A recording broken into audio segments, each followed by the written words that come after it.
So now we're going to talk about organization. After brainstorming and conducting research, you will have to make some decisions.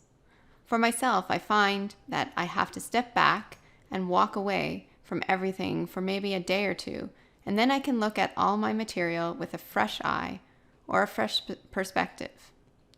This helps me to figure out what I want to keep and what I want to omit, or areas that I feel I should add more to. Also, once I have done the research and analysis and have taken a break from my work, I end up reorganizing everything in a much more simple and straightforward manner. The bottom line is to make your content easy to digest for your learners.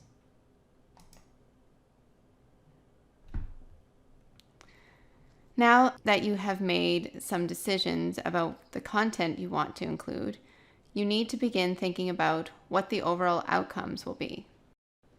What do you want your learners to take away from the training? How will you transform them in some way to help them improve their skills?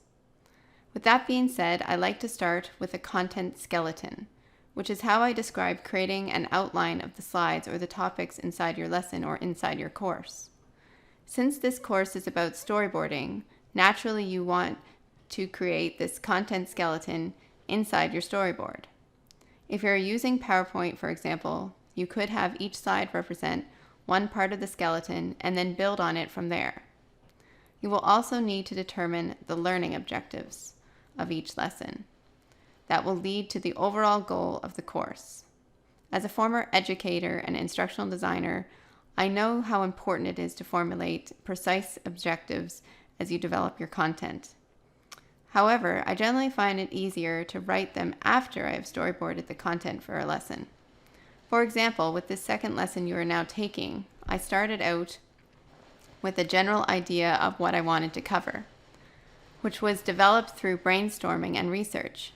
Then I developed my content skeleton, and then I storyboarded each slide.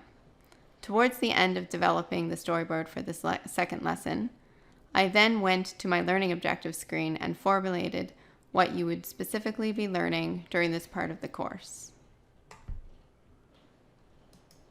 So that leads nicely to this next slide on how to write learning objectives. To write your learning objectives, think about what each slide or each part of your lesson helps to shape the learner. What will they be able to do as a result of finishing this part of the course? Will they be able to identify something they wouldn't have been able to before? Can they now describe a concept, or are they now able to apply their knowledge?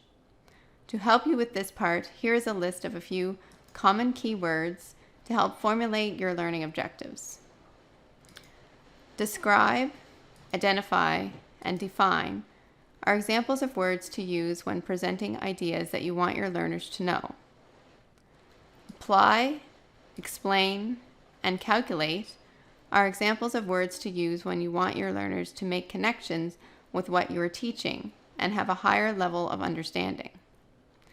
Analyze, create, and construct are examples of words to use when you want your learners to extend their knowledge and go beyond what you are teaching to create or construct their own source of information. So now it's time to try one last knowledge check, and then I'll summarize the points for this lesson.